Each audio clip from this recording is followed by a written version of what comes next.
क्या पढ़ रही है? एनसीईआरटी पढ़ रही है क्या? हाय यार, मैं ना एनसीईआरटी पढ़ रही हूँ। एनसीईआरटी समझ में आती है तेरे को? बेस कॉन्सेप्ट के लिए ना बेस्ट होती है। तो फिर साइड में बुक्स क्या है? ये वो क्या है ना, कभी कभी एनसीईआरटी ना समझ नहीं आती कुछ, तो इन्हें भी देख लेती हूँ। तो वीएमएस स्टडी क्लासेस से नहीं पढ़ती क्या? VMS study classes? मैंने तो कभी नहीं सुना वीएमएस स्टडी क्लासेस के बारे में। एक बार देख तो ले। अच्छा ठीक है, मैं देख लेती हूँ। वो क्या है ना, मैं फोन लेके पढ़ती नहीं हूँ। आती क्या कहा था? VMS study classes. ओके, ये खुल गया, वीएमएस स्टडी क्लासेस। अरे वाह, ये तो बड़ा अच्छा समझा रही है। अरे फटाफट से लिख लेती हूँ। चल फटाफट लिख लेती हूँ। अरे वाह। So hello everyone, this is Sneha Shrivastava and you are watching VMS Study Classes. जैसा कि आपने देख ही लिया, NCERT हम सब पढ़ते तो ज़रूर हैं, कोई कॉम्पिटिटिव पर्पज़ के लिए पढ़ता है तो कोई स्कूल में ही पढ़ता है, पर पूरी तरह से वो समझ नहीं आती है। समझ इसलिए नहीं आती है क्योंकि उसकी लैंग्वेज थोड़ी सी कंसाइज होती है, लेकिन उसे बहुत ही प्रोमिनेंट प्रोफेसर्स की ग्रुप मिल के बनाती है। सो डेफिनेटली वो एक बहुत ही स्टैंडर्ड बुक होती है। तो हम पढ़ते हैं, साइड बुक्स भी पढ़ लेते हैं जब हमें एनसीईआरटी समझ नहीं आती होता है, पर तो इसीलिए मैं यहाँ पे हूँ आपके इस डाउट को सॉल्व करने के लिए। तो अगर आप इस वीडियो को एंजॉय कर रहे हैं और साथ में अगर हम आपको मेरी लर्निंग अच्छी लगती है तो प्लीज़ चैनल को लाइक भी करिएगा, सब्सक्राइब भी करिएगा और शेयर भी करिएगा, क्योंकि अकेले अकेले पढ़ना, सिर्फ अपने लिए पढ़ना बहुत अच्छी बात नहीं है। अपने फ्रेंड्स को भी बताइए। तो शुरू करते हैं। जैसा कि आप देख रहे हैं कि ये मेरे सामने लिखा हुआ है चैप्टर लाइट। क्लास 10 का चैप्टर है और चैप्टर भी 10 है और ये है चैप्टर का नाम लाइट, रिफ्लेक्शन एंड रिफ्रैक्शन। तो कुछ लोगों ने डेफिनेटली इसे पढ़ रखा होगा और जो इसके लिए पूरी तरह से नए हैं, तो आज हम इसमें पढ़ने जाएंगे सीधे रे diagram of concave mirror. Okay, ये पूरे चैप्टर का बहुत ही इंपॉर्टेंट टॉपिक है। अगर आपको न्यूमेरिकल सॉल्व करने हो या फिर सिंपली किसी भी थियोरी क्वेश्चन का जवाब देना हो तो भी आपको ये रे डायग्राम बनना चाहिए। जो इस टॉपिक के लिए नए हैं उन्हें मैं ब्रीफ में जल्दी से बता देती हूँ कि कॉन्केव मिरर एग्जैक्टली क्या है। अगर उन्हें पहले से पता है और याद नहीं आ रहा है तो भी वो एक बार इसे देख लें। कुछ ऐसा दिखता है हमारा कॉन्केव मिरर। इसमें जो ये इधर वाला पोर्शन है ये आपका पेंटेड होता है, मतलब कि उसे हम ओपेक बनाते हैं ताकि हमारा जो ग्लास है वो मिरर की तरह वर्क कर सके। ओके, ये जो लाइन यहाँ पे एक इमेजिनरी लाइन खींची जाती है और इसे हम कहते हैं प्रिंसिपल एक्सेस। यहाँ पे मैं पूरा नाम नहीं लिख रही हूँ, it is just principal access. यहाँ पे होता है हमारा पोल जिसे हम डिनोट करते हैं P से, और यहाँ पे होता है हमारा F या दैट इज फोकस, और यहाँ पे होता है हमारा C is called centre of curvature. इसे मैं लिख भी देती हूँ। P क्या है हमारा? पोल है, F है हमारा फोकस और C होता है हमारा सेंटर ऑफ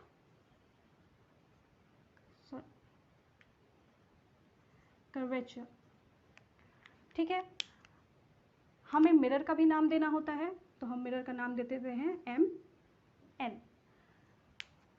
C और F में रिलेशन क्या होता है? C को हम न्यूमेरिकल पर्पस के लिए, एग्जैक्टली नहीं बट न्यूमेरिकल पर्पस के लिए आप C को R भी कह सकते हैं, which is radius of curvature.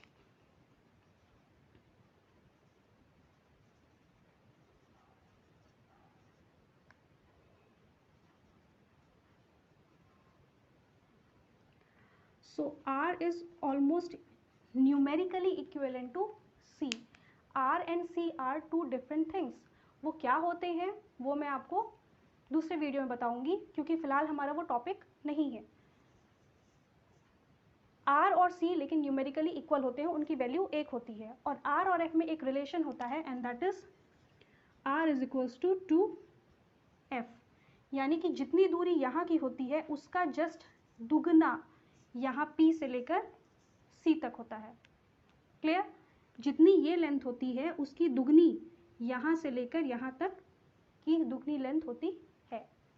Okay, तो अब हम करेंगे इसमें हम ड्रॉ करना शुरू करेंगे अब रे डायग्राम ऑफ कॉनकेव मिरर। अब हम यहाँ पे जो 6 रे डायग्राम्स आपकी बुक में दिए हुए हैं उन्हें 1 बाय 1 ड्रॉ करेंगे, और फिर जो आपके बुक में एक टेबल दिया हुआ है ऑन पेज नंबर 164, ठीक है, मैं एनसीईआरटी को लेके बता रही हूँ, ऑन पेज नंबर 164 जो एक टेबल दी हुई है जो कि रे डायग्राम ऑफ कॉनकेव मिरर को टेबुलेट कर रही है, हम उसे भी बहुत फास्ट तरीके से याद करना सीखेंगे। एग्जैक्टली ये टॉपिक समझ में याद तो सब करते हैं लेकिन समझ में हार्डली ही किसी को आता है, ठीक है। आई एम नॉट सेइंग कि सबको नहीं आता, बट हाँ ये टॉपिक समझ में थोड़ा सा नहीं आता है, और यही कारण है कि मैंने अपने पहले ही वीडियो में यही टॉपिक चूज़ किया है, ठीक है। तो अब हम इसके लिए सबसे पहला रे डायग्राम ड्रॉ करेंगे, और वो बहुत ईजी है, सबको आता भी होगा आई थिंक, तो हम उसे फटाफट ड्रॉ कर लेते हैं। इस रे डायग्राम में जो हमारा ऑब्जेक्ट होता है वो होता है एट इन्फिनिटी, यानी कोई बहुत दूर पे कोई ऑब्जेक्ट है, सपोज ट्री है, जनरली ट्री ही लेते हैं, ठीक है। तो अगर वो ट्री है तो हम उसे मिरर पे देखेंगे कि मिरर पे वो कॉनकेव मिरर पे कैसी इमेज बनाता है। तो सपोज यहाँ बहुत ही डिस्टेंट पे एक ट्री है, और यहाँ से जो रे निकलती है वो कुछ इस तरह से parallel to the principal axis यहाँ पर मिरर पे फॉल होती है, और उसके बाद वो यहाँ से फोकस से होके पास करती है।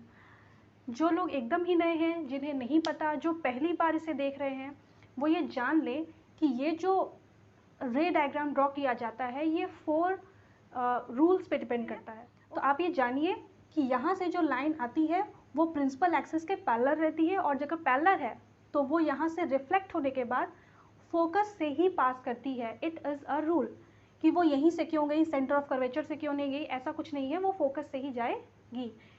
ओके, लाइकवाइज यहाँ अब ट्री अकेला यहाँ तो नहीं है क्योंकि वो डिस्टेंट है, तो कोई रे यहाँ से भी आएगी, ठीक है। तो यहाँ से जो रे आएगी वो भी टकराने के बाद फोकस से ही जाएगी। तो यहाँ पे बनता है एक पॉइंट साइज इमेज।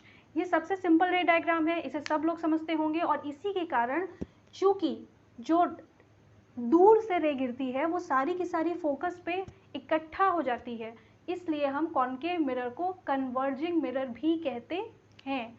क्या कहते हैं हम इसे? कन्वर्जिंग मिरर, ठीक है। क्यों? क्योंकि वो सारी रेस को एक ही पॉइंट पे इकट्ठा कर देती है। वो देखा होगा ना, जलाने के लिए वैसे तो लोग लेंस से करते हैं, लेकिन मिरर से भी अगर कहीं एक जगह पे बहुत हीट क्रिएट करनी हो तो इस तरह का इस्तेमाल किया जाता है। अब अपना सेकेंड रे डायग्राम देखते हैं। तो ये हमारा ऑब्जेक्ट है, second position, that is beyond C. Beyond C मतलब सी के पीछे ये हमारा ऑब्जेक्ट खड़ा है जिसका नाम हमने ए बी दे दिया है। अब यहाँ से भी अगेन वही रूल कि अगर प्रिंसिपल एक्सिस के पैरेलल है तो वो फोकस से पास करेगी। तो ये प्रिंसिपल एक्सिस के पैरेलल हुआ और ये गया फोकस से चला गया। रे डायग्राम में रे मार्क करना बहुत ज़रूरी होता है। अगर आपने रे डायग्राम में रे ही नहीं मार्क किया है तो वो रे डायग्राम नहीं कहलाएगा और वो गलत ही माना जाएगा, ठीक है। तो मेक श्योर कि वहाँ रे आप बनाएं। अब जो दूसरी रे पास करती है वो पास करती है पहले वाले का जस्ट उल्टा। दूसरा रूल हमारे पहले वाले का जस्ट उल्टा होता है। वो ये कहता है कि जो लाइन फोकस से पास करेगी वो मिरर से टकराने के बाद प्रिंसिपल एक्सिस के पैरेलल हो जाएगी। तो हम यहाँ पे सेकेंड रूल के अकॉर्डिंग रे डायग्राम बनाएंगे, यानी कि जो लाइन यहाँ से गई वो मिरर से टकराने के बाद प्रिंसिपल एक्सिस के पैरेलल हो जाती है। ओके, तो अब आप देख रहे हैं कि यहाँ पे इंटरसेक्शन कहाँ हुआ, यहाँ पर। लाइंस एक्चुअली यहाँ पे मीट कर रही हैं। जब लाइंस एक्चुअली मीट कर रही होती हैं तो वहाँ पे इमेज किस टाइप की बनती है, रियल। और जैसा कि आप देख पा रहे हैं ये इमेज कैसी बन रही है, उल्टी, ए डैश बी डैश। हम इमेज को हमेशा डैश फॉर्म में लिखते हैं ए डैश बी डैश, और इसका ये दिख कैसा रहा है, उल्टा, जिसे कहते हैं इन्वर्टेड। तो इसीलिए आपकी बुक में जो टेबल बनी होती है उसमें लिखा रहता है रियल एंड इन्वर्टेड। तो अगर ये सबसे आसान है, कॉन्केव केस में 6 केस आपकी बुक में दिए हुए हैं, उसमें से अगर एक को छोड़ दें, द लास्ट वन, तो जो बाकी के स्टार्टिंग के 5 हैं उन सब में रियल और इन्वर्टेड ही बनती है। और हमेशा इसको रट ही लीजिए कि रियल के साथ इन्वर्टेड ही लिखना है, रियल के साथ इन्वर्टेड ही लिखना है, रियल के साथ कभी वर्चुअल इरेक्ट नहीं बनती, ओके। और इसका उल्टा भी नहीं होता, लाइक वर्चुअल और इन्वर्टेड हो गई, ऐसा नहीं होता, रियल के साथ हमेशा इन्वर्टेड ही होता है। इससे आप ऐसे ही याद कर लीजिए कि रियल के साथ इन्वर्टेड ही मुझे लिखना है। फाइन, तो ये फिगर हो गया आपका ए डैश बी डैश। ये बहुत आसान है, पहला रूल से पहली लाइन, दूसरे रूल से दूसरी लाइन। एंड मेक श्योर कि ये जो यहाँ पे इमेज है वो सी और एफ के बीच में आनी चाहिए। आई एम नॉट सेइंग कि एग्जैक्टली बीच में आनी चाहिए, बुक में जैसे बना रहता है कि एग्जैक्टली बीच में ही आती है, यहाँ मेरी भी ऑलमोस्ट बीच में ही आई है। तो अगर ठीक है, सही सही बना है तो बीच में ही आती है, लेकिन अगर वो थोड़ा आगे पीछे हो जाए, लाइक यहाँ पे या यहाँ पे, तो वो गलत नहीं है, उससे सी और एफ के बीच में होना चाहिए, चाहे वो कहीं पे भी हो। एग्जैक्टली बीच में हो, इट इज़ नॉट नेसेसरी। तो अगर आपका एग्जैक्टली बीच में नहीं आ रहा है, थोड़ा आगे पीछे हो रहा है, तो वो रे डायग्राम सही है, उसे गलत नहीं करिएगा, ओके। तो ठीक है, अब हम चलते हैं नेक्स्ट, थर्ड। इस बार हमारा ऑब्जेक्ट कहाँ पे है, एट सी, यानी सी पर वो रहेगा, और हम इसको पहला जो रे जाएगी वो सेम वैसे ही जाएगी जैसे अब तक बाकी के दोनों में गई है, यानी parallel to the principal axis and passing from the focus, वो फोकस है, चली गई। अब अगेन सेकेंड लाइन में वही बनानी है जो अभी हमने अब इससे प्रीवियस फिगर में बनाई थी, ठीक है, यानी कि वो फोकस से पास करेगी और वो फिर पैरेलल हो जाएगी। लेकिन ये वाला फिगर जब हम एग्ज़ाम में ड्रॉ करते हैं तो वहाँ पे हमें हो जाती है समस्या। समस्या क्या आ जाती है कि जब ये ऑब्जेक्ट सी पर होता है तो इमेज भी सी पर ही बनती है, और वो भी सेम साइज़ की। तो जब आप इसका फिगर ड्रॉ करते हैं जनरली, तो एग्ज़ाम में होता ये है कि फिर वो फिगर ऊपर नीचे होने लगता है, मतलब कि इमेज यहाँ आ जाती है या यहाँ आ जाती है, ठीक है। उससे बचने के लिए सबसे अच्छा तरीका ये है कि आप स्केल से मार्क करके ही फिगर ड्रॉ करिए, ये वाला। क्यों? जैसे कि यहाँ हमने मार्क कर दिया सपोज 3 सेंटीमीटर, ओके, यहाँ से लेके यहाँ तक, और वैसे ही यहाँ से यहाँ भी हमने क्या किया है 3 सेंटीमीटर। तो यानी कि जितना दूरी ये है उतनी ही दूरी ये है। तो ऐसे में फिगर के आगे पीछे होने के चांसेस कम हो जाते हैं। और दूसरी इंपॉर्टेंट बात कि जो ये लाइन आप खींचते हैं वो प्रिंसिपल एक्सिस के इस केस में पैरेलल जानी ज़रूरी है। अगर वो थोड़ा सा भी ऊपर नीचे या टेढ़ी चली जाएगी तो आपका यहाँ जो इमेज बनेगा वो भी आगे पीछे ही हो जाएगा। तो ये दोनों बातें ध्यान रखनी है कि ये जो डिस्टेंस हो या आप स्केल से नाप के बनाएं, और ये जो लाइन है वो पैरेलल ही ड्रॉ करें, तो आपका जो इमेज आएगा वो कभी भी सी से आगे पीछे नहीं जाएगा या उसका साइज़ छोटा बड़ा नहीं होगा, वो सेम साइज़ का ही आएगा, ठीक है। तो हम अब ड्रॉ कर लेते हैं, इसे हटा देते हैं क्योंकि इसे हमें ज़रूरत नहीं है, ओके। तो अब हम इससे ड्रॉ करेंगे अपना अगला, ये आई लाइन फोकस से, और अब इसे पैरेलल जाना है, फाइन। तो अब इसे पैरेलल जाने के लिए मुझे भी लग रहा है कि मेरी लाइन, अब चूँकि मैं तो बोर्ड पे हूँ तो पूरी पैरेलल तो नहीं आई है, बट ऑलमोस्ट आ गई, ओके। ये मैं अभी यहाँ रियल टाइम में बना रही हूँ, ठीक है। तो और चूँकि बोर्ड पे बना रही हूँ, मैंने कोई मेजरमेंट नहीं किया है, तो मेरा थोड़ा सा आगे पीछे हो रहा है और लाइन भी एग्जैक्टली पैरेलल नहीं है। लेकिन जब आप इसे कॉपी पे ड्रॉ करेंगे तो मेक श्योर कि लाइन पैरेलल रहे और यहाँ पे जो मेजरमेंट्स हैं वो इक्वल रहे, तो ये बिल्कुल भी आगे पीछे नहीं होगा। But still my figure is not that bad, ठीक है, फिर भी काम चलाने लायक है, क्योंकि मेरी ठीक ठाक है, ओके, थोड़ा छोटा है पर चल जाएगा। हाँ, पर आप एग्ज़ाम में चलाइएगा मत, चलेगा नहीं ठीक है, बोर्ड पे चल रहा है, एग्ज़ाम कॉपी पे नहीं चलता, ओके। तो अब हम ड्रॉ करेंगे फोर्थ वन। यहाँ तक का मैंने ड्रॉ कर दिया है, ठीक है, सेम वही है, हमारा जो इस बार का ऑब्जेक्ट है वो बिटवीन सी एंड एफ है। अब आप एक चीज़ नोट करिए कि हम धीरे धीरे मिरर के पास जाते हैं। अगर आप रे डायग्राम पढ़ रहे हैं तो उसमें ये चीज़ नोटिस करिए कि हम धीरे धीरे मिरर के पास जा रहे होते हैं। पहले हम इन्फिनिटी पे थे, फिर हम सी पर आए, सी के पीछे आए, फिर हम सी पर आए, अब हम सी और एफ के बीच में आ गए हैं, और ऐसे ही धीरे धीरे करके हम और 2 पोजीशंस आगे जाएंगे। ठीक है, तो हम रे डायग्राम में धीरे धीरे मिरर के पास आते जाते हैं। ठीक है, पहली रे वही है प्रिंसिपल एक्सिस के पैरेलल, और वो फिर फोकस से होके जा रही है। दूसरी रे आप 2 तरीके से ड्रॉ कर सकते हैं, आई शुड से 3 तरीके से कर सकते हैं, और जिस भी बुक में अलग अलग तरीके दिए हैं वो सारे सही हैं। अगर फोकस से जाता है तो भी सही है, पोल से जाता है तो भी सही है, और सी से जाता है तो भी सही है। पर मुझे अब चूंकि मैं रूल चेंज नहीं करना चाहती, अब तक हमने सेकेंड लाइन फोकस से ही पास की है, तो हम ये वाली लाइन भी फोकस से ही पास करेंगे और ये गलत नहीं होता है। It is this and then here, ये आया यहाँ पे ए डैश बी डैश। कैसी इमेज दिख रही है? रियल इन्वर्टेड, लेकिन इस बार ये ऑब्जेक्ट से बड़ी है। सेकेंड पॉइंट जिसे हमें नोटिस करना है, जब इन्फिनिटी पे था तो इमेज बहुत छोटा सा पॉइंट साइज का दिखता है। जब उसके आगे आए यानी बियॉन्ड सी, तो हमारा जो ऑब्जेक्ट है वो थोड़ा छोटा है, सॉरी इमेज जो है वो थोड़ी छोटी सी बनती है सी और एफ के बीच में। उसके बाद जब आप सी पर आते हैं तो वो सेम साइज़ की बनती है, और अब जब आप सी और एफ के बीच में ऑब्जेक्ट रखेंगे तो अब जो हमारा इमेज आएगा वो सी के पीछे चला जाएगा और वो भी ऑब्जेक्ट से बड़ा होता है। यानी इस केस में जो हमारा इमेज बनता है वो ऑब्जेक्ट से बड़ा रहता है, राइट, और यहीं से बड़ा होना शुरू होता है। Clear? Point, diminished, same size and then enlarged। Okay, क्या है? इस बार हमारा ऑब्जेक्ट है एट एफ, तो ये भी इजी है। एफ पे है तो पहली लाइन वैसे ही है, from passing from the focus, वो फोकस पे ही है और फोकस से ही पास कर जाएगी। अब यहाँ पे सेकेंड लाइन ड्रॉ करने के 2 तरीके हैं, या तो आप उसे पोल से लेके जाइए और नहीं तो उसे सेंटर ऑफ कर्वेचर से लेके जाइए। दोनों ही तरीके सही हैं, जिसे जैसा कन्वीनियंट लगता है वैसा बना सकता है।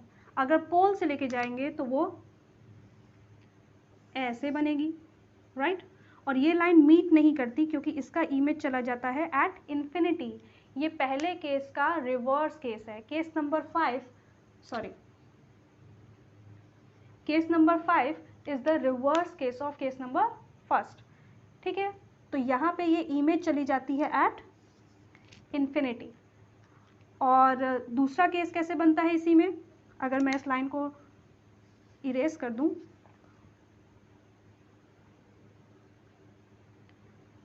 तो इस केस में दूसरा कैसे बनेगा, इस पे स्केल रखिए यहाँ पे और दोनों पॉइंट को मिलाते हुए आप इससे मिला दीजिए। इसका रूल ये है कि ये जिस पाथ से जाता है उसी पाथ को रिट्रेस करता है, यानी वो उसी पाथ से वापस भी आ जाएगा। तो यहाँ पे भी अगेन ये क्या होती है, इन्फिनिटी पे ही जाती है। दोनों केस मैंने बता दिए हैं, दोनों केस अलग अलग बुक्स में दिए रहते हैं। अब ये है हमारा आखिरी case, 6th case, which is an exception. इससे एक्सेप्शन इसलिए कहते हैं क्योंकि बाकी सारी जो इमेज बनती हैं वो रियल और इन्वर्टेड बनती हैं और मिरर के सामने बनती हैं, लेकिन ये जो आखिरी केस है इसमें इमेज वर्चुअल और इरेक्ट बनती है, और वो भी बिहाइंड यानी इस शीशे के पीछे बनती है। ओके, इसका कॉन्सेप्ट सिर्फ ये है कि अगर हमारी आँखों के, जैसे अब हमारी आँखें हैं, मिरर नहीं है वो, बट स्टिल अगर कोई ऑब्जेक्ट बहुत क्लोज रख दिया जाता है तो उसकी इमेज हमें बड़ी दिखती है, राइट, यानी जो बहुत दूर है वो हमें छोटा दिखता है और जैसे जैसे वो पास आता जाता है वो हमें बड़ा दिखता है।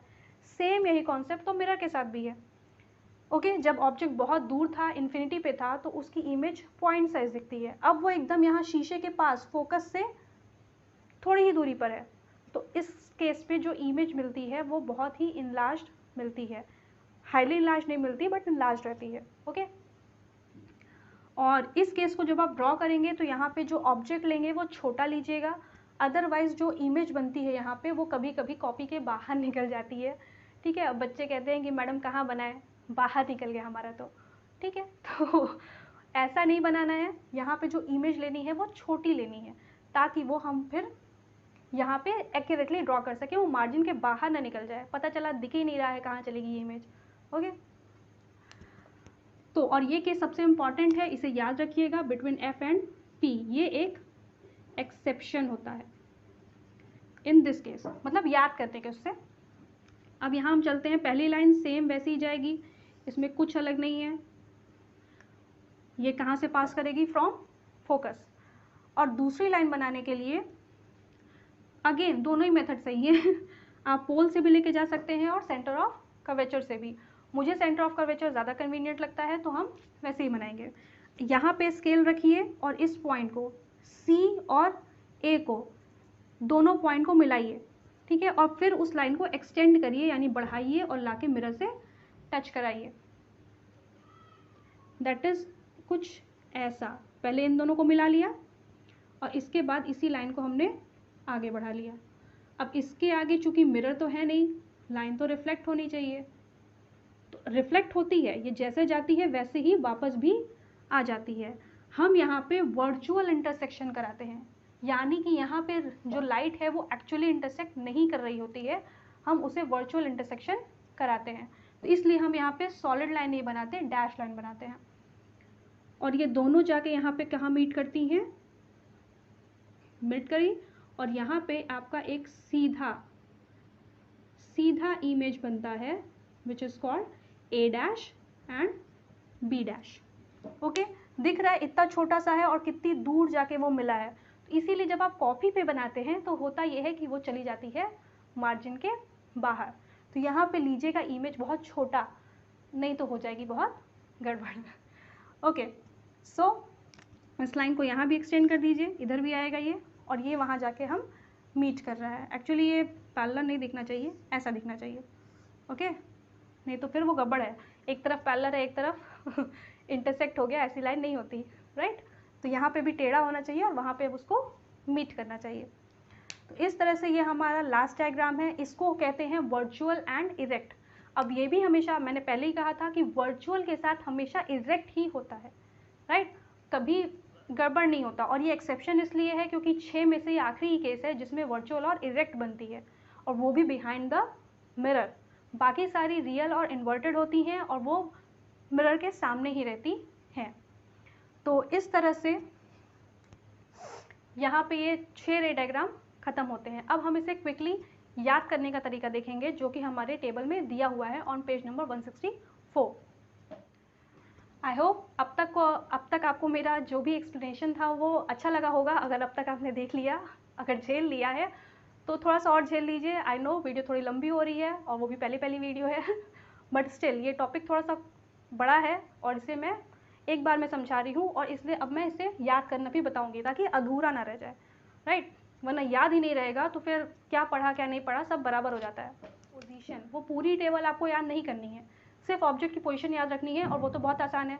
पहले इन्फिनिटी पे रखिए, फिर beyond C, between C and F and then between F and P. फटाफट लिख लेते हैं हम लोग ऑब्जेक्ट पोजीशन। मैं पूरा नहीं लिख रही हूँ, ये मेरी ऑब्जेक्ट पोजीशन है। ओके, अब यहाँ पे हमने पहला केस लिख लिया। तो अब जैसा कि आप देख रहे हैं यहाँ पे मैंने सारी ऑब्जेक्ट की पोजीशन लिख ली है, वही है जो मैंने अब तक बताया। और यहाँ पे जो लाइन ड्रॉ की है ये इस एक्सेप्शन वाले केस को, जो एफ और पी जो अभी हमने आखिरी में पढ़ा 6th केस, उसको अलग करने के लिए मैंने यहाँ पे लाइन ड्रॉ की है। ये आपको अलग से ही याद रखना है, इन्हें टेबल में मिक्स करने की ज़रूरत नहीं है। ओके, अब इस ऑब्जेक्ट को लिख लिया हमने, अब इमेज कैसे याद करेंगे? तो इमेज को याद करने के लिए यहाँ पे मैं लिख रही हूँ इमेज। बहुत ध्यान से देखिएगा, हम एक क्रिस क्रॉस टेबल बनाएंगे और बस वो टेबल बनाते ही आपको याद हो जाएगा। अगर किसी ने थोड़ा भी ध्यान दिया होगा एनसीईआरटी बुक में या किसी भी बुक में वो टेबल कैसे बनी है तो याद हो गया होगा, लेकिन जिन्होंने नहीं ध्यान दिया है स्पेशली इन दिस लॉकडाउन वो अभी याद कर लेंगे। तो यहाँ पे इन्फिनिटी को हम मिलाएंगे लास्ट वाले से, यानी कि यहाँ। ओके, अब लास्ट वाले को कहाँ मिलाएंगे? पहले वाले पे। ओके, बीच वाले को मिलाएंगे बीच वाले से। अगेन लास्ट वाले को पहले वाले से। ओके, इधर लास्ट को इधर पहले से, और सामने वाले को सामने वाले से ही मिला देना है। अब यहाँ जो टेबल है उसे आप यहाँ मिलाइए नीचे सेकंड लास्ट में, और यहाँ जो सेकंड लास्ट में है इसे ऊपर से सेकंड वाले पे। और सेम हम ये लिखेंगे, जो यहाँ लिखा है वही हम यहाँ लिखेंगे।